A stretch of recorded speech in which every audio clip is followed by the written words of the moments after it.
Welcome to my channel. आपके सामने है 9 क्लास मैथमेटिक्स में यूनिट नंबर 1 का रिव्यू एक्सरसाइज है।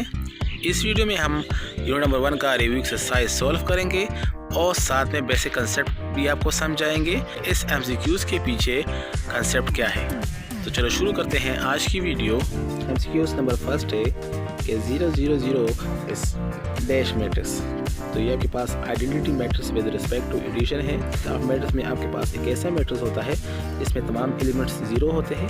उस मैट्रिक्स को हम ज़ीरो मैट्रिक्स कहते हैं। इस मैट्रिक्स को हम नल मैट्रिक्स भी कहते हैं। और इस मैट्रिक्स का तीसरा नाम है identity matrix with respect to addition, क्योंकि ये एडिशन के क्वेश्चन में आपके पास आइडेंटिटी का रोल अदा करता है। तो इस तरह इसका नाम हो जाएगा identity matrix with respect to addition matrix. जबकि रो मैट्रिक्स ऐसा मैट्रिक्स होता है जिसमें एक रो होता है। सपोज करें आपके पास इस तरह मैट्रिक्स है, ये आपके पास एक मैट्रिक्स है जिसमें आपके पास एक रो है, कॉलम जितने भी हो तो ये आपके पास एक रो बनाता है, इसको हम रो मैट्रिक्स कहते हैं। जबकि कॉलम मैट्रिक्स किसे कहते हैं, अगर इसको हम इस तरह लिखें 3 और 5 तो आपके पास इसमें एक कॉलम है तो एक कॉलम मैट्रिक्स हो जाएगा। जबकि इन identity matrix with respect to multiplication कौन सा मैट्रिक्स होता है, वो आपके पास ऐसा मैट्रिक्स होता है जिसमें डायगोनल पोजीशन पर आपके पास 1 1 होते हैं और बाकी तमाम एलिमेंट जो है वो 0 0 होते हैं।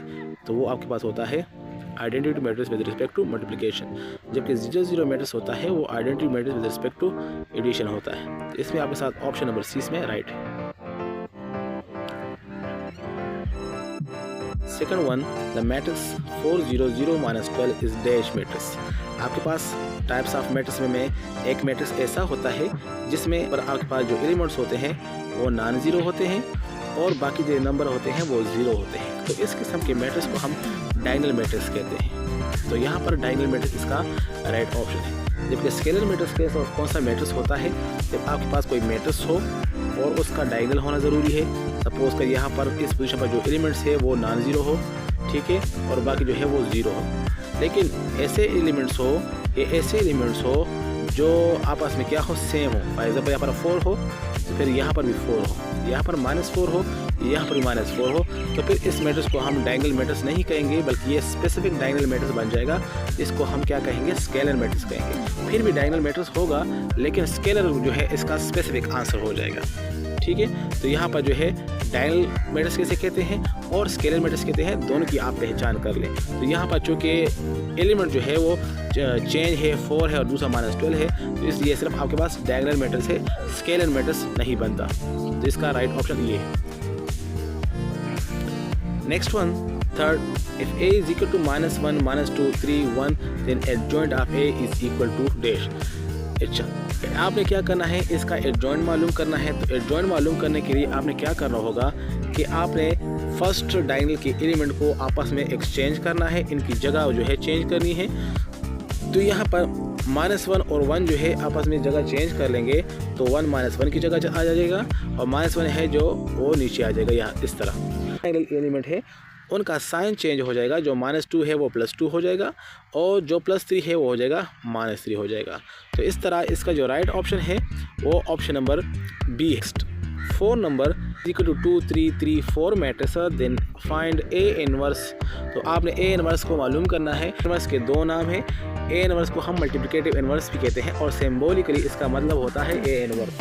तो ए इनवर्स मालूम करने के लिए आपने क्या करना होगा, आपके पास एक फार्मूला है कि आपने एडजॉइंट मालूम करना है और उसको डिवाइड करना है इस मैट्रिक्स के डिटरमिनेंट पर। यानी आपने इस मैट्रिक्स से 2 निकालने हैं, एक आपने एडजॉइंट मालूम करना है। तो एडजॉइंट मालूम करने के लिए आपने क्या करना होगा, आपने लिखना होगा यहाँ पर एडजॉइंट ऑफ ए। तो एडजॉइंट ऑफ ए निकालने के लिए आपने क्या करना होगा कि इस मैट्रिक्स में आपके पास जो एलिमेंट्स होंगे, फर्स्ट डायगोनल के एलिमेंट्स होंगे वो अपनी पोजीशन चेंज कर लेंगे आ जाएगा, और सेकंड डायगोनल जो है वो आपस में क्या चेंज कर लेंगे, वो आपस में साइन चेंज कर लेंगे। तो सेकंड डायगोनल की साइन चेंज करना है तो +3 है तो ये हो जाएगा -3 और ये जो +3 है ये भी हो जाएगा -3, ठीक है। अब क्या करना है, इसको डिवाइड करना है आपने इस मैट्रिक्स के डिटरमिनेंट पर। डिवाइड करना है इसके डिटरमिनेंट पर, तो इसको डिटरमिनेंट पर डिवाइड करना है। तो इस मैट्रिक्स का डिटरमिनेंट कैसा मालूम करेंगे, 2 और 4 आपस में मल्टीप्लाई हो जाएगा, फर्स्ट डायगोनल आपस में मल्टीप्लाई हो जाएंगे, 2 4 8 हो जाएगा, बीच में माइनस और 3 मल्टीप्लाई 3 हो जाएगा, यानी सेकंड डायगोनल आपस में क्रॉस से मल्टीप्लाई हो जाएंगे तो हो जाएगा इससे 9। इन दोनों डायगोनल का प्रोडक्ट मालूम करना है और बीच में आपने तरीके का मेथड का आपने माइनस लगाना है, ये माइनस अपने तरीके का है, ठीक है। तो 8 - 9 हो जाएगा और 8 - 9 से आपके साथ आंसर क्या आ जाएगा, 1 आ जाएगा। तो -1 आ जाएगा आपके साथ। तो -1 की वजह से इन तमाम एलिमेंट्स के साइन जो है वो चेंज हो जाएंगे, क्योंकि -1 जब भी किसी एलिमेंट्स के साथ मल्टीप्लाई होता है या डिवाइड होता है उनके साइन चेंज कर लेता है, बाकी कोई असर नहीं होता। तो इस तरह -4 हो जाएगा, जो -3 है वो +3 हो जाएगा, जो -3 है वो भी +3 हो जाएगा और जो +2 है वो आपके पास -2 हो जाएगा। तो इस मैट्रिक्स का इन्वर्स निकालेंगे तो आपके साथ ऑप्शन नंबर डी इसमें राइट होगा।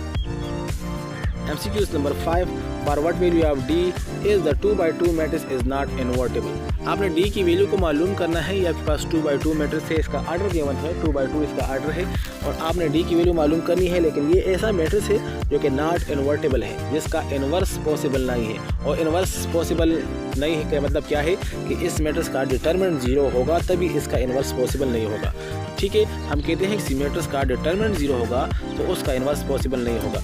तो हमें दिया गया है कि इस मैट्रिक्स का डिटरमिनेंट 0 है और आपने D की वैल्यू को मालूम करना है। तो डिटरमिनेंट मालूम करने का वही तरीका है कि आपने फर्स्ट डायगोनल के एलिमेंट को मल्टीप्लाई करना है।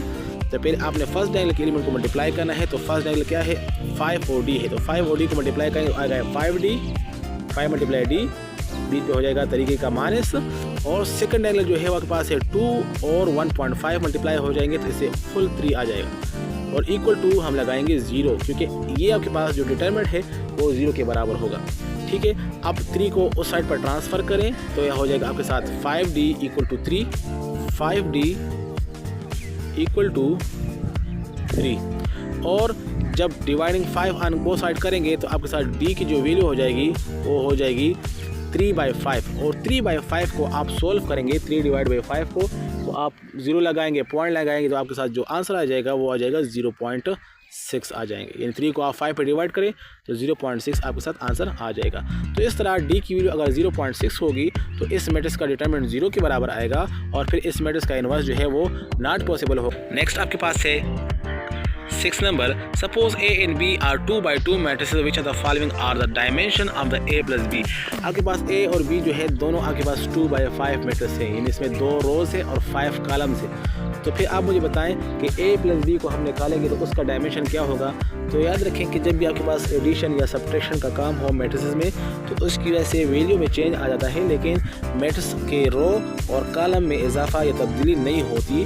तो अगर A और B 2/2 मैट्रिक्स है तो उसका जवाब भी है, उसका जवाब भी जो है वो 2/5 मैट्रिक्स में होगा, यानी उसका ऑर्डर भी 2/5 होगा, ठीक है। तो इस तरह आपके साथ ऑप्शन नंबर A इसमें राइट है। नेक्स्ट आपके पास है which of the following is the multiplicative inverse of 1 2 0 1। तो आपने क्या करना है, सिंपल आपने इसका मल्टीप्लिकेटिव इनवर्स मालूम करना है। तो मल्टीप्लिकेटिव इनवर्स मालूम करने के लिए क्या करेंगे, वही तरीका है आपके पास कि आपने ऊपर लिखना है इस मैट्रिक्स का एडजॉइंट। तो 1 और 1 अपनी जगह चेंज करेंगे तो वही 1 1 आ जाएगा और सेकंड डायगोनल के एलिमेंट जो है उनके साइन चेंज होकर हो जाएगा -2 और 0 का तो साइन चेंज ही नहीं होता, तो आप लगाएंगे 0 लगा लेंगे। इसको डिवाइड करेंगे इस मैट्रिक्स का जो है डिटरमिनेंट, तो 1 × 1 से आपके पास 1 आता है, ये 1 × 1 से 1 आता है और बीच में आ जाएगा माइनस और 0 × 2 से आपके पास 0 आ जाएगा।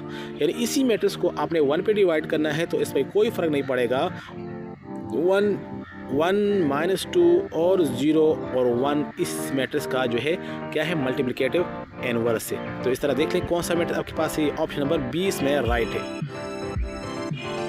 तो इसका मल्टीप्लिकेटिव इनवर्स है वो आपके पास डिटरमिनेंट मालूम करने पर है कि इस मैट्रिक्स का आपने डिटरमिनेंट मालूम करना है।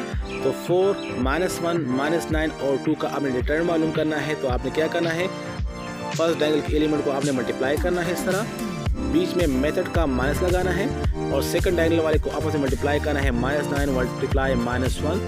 तो ये आपके पास 4 2 जो हो जाएगा वो 8 हो जाएगा, बीच में माइनस लगा लें और ये और माइनस प्लस हो जाएगा और 9 1 9 हो जाएगा, तो आपके साथ हो जाएगा +9। लेकिन आपके पास 8 - 9 से आपके पास ऑप्शन आता है -1 का, तो आपने लगाना है -1। तो इसका जो डिटरमिनेंट है वो आपके पास क्या है, -1 है, नंबर सी है। आपके पास क्वेश्चन है question number 2, find x and y। इसको आप x और y मालूम करें, ये MCQs में आ सकता है। तो आपने क्या करना है, जब भी दो इक्वल मैट्रिक्स गिवन हो, दो मैट्रिक्स हो उसमें आपस में इक्वल गिवन हो तो आपने क्या करना है, करस्पॉन्डिंग एलिमेंट्स को बराबर लेना है। यानी आपके पास x-1 है तो उसकी पोजीशन पे आपके पास जो एलिमेंट है वो 0 है। तो यहाँ पर फर्स्ट एलिमेंट x-1 है और वहाँ पर 0 है, तो इसका मतलब है कि x-1 की जगह क्या है, वो 0 है। तो इस तरह ये बराबर हो जाएंगे। आपने x की वैल्यू को निकालना है तो 1 को शिफ्ट करें तो हो जाएगा +1। तो इस तरह आपके पास जो x की वैल्यू हो जाएगी वो हो जाएगी +1। ठीक है। आपने y को मालूम करना है तो y की जो पोजीशन है वो आपके पास यहाँ पर है, तो y+3 है और उस मैट्रिक्स में y+3 की जगह पोजीशन है वो आपके पास -2 की है। तो आपने लेना है कि y+3 = -2। आपने y को मालूम करना है तो 3 को शिफ्ट करना होगा, तो ये 3 यहाँ पर प्लस है तो वहाँ पर माइनस हो जाएगा। तो आपके साथ जो y की वैल्यू हो जाएगी वो हो जाएगी -5 हो जाएगी। तो x की वैल्यू 1 और y की वैल्यू -5 हो जाएगी। ये आपके पास क्वेश्चन इसका सोल्व हो जाएगा। क्वेश्चन नंबर 4 में आपने इसका इन्वर्स मालूम करना है और इन्वर्स मालूम करके इसका आंसर आपने कमेंट में बताना है। ये थी आज की वीडियो। उम्मीद है आपको आज की वीडियो पसंद आई होगी। इंशाल्लाह नेक्स्ट वीडियो में हम 2 का रिव्यू एक्सरसाइज करेंगे और साथ में आपको कंसेप्ट भी बताएंगे। वो हमारी ये वीडियो पसंद आई होगी। इस तरह इन्फॉर्मेशन वीडियो के लिए हमारे साथ रहिए। Thanks for watching.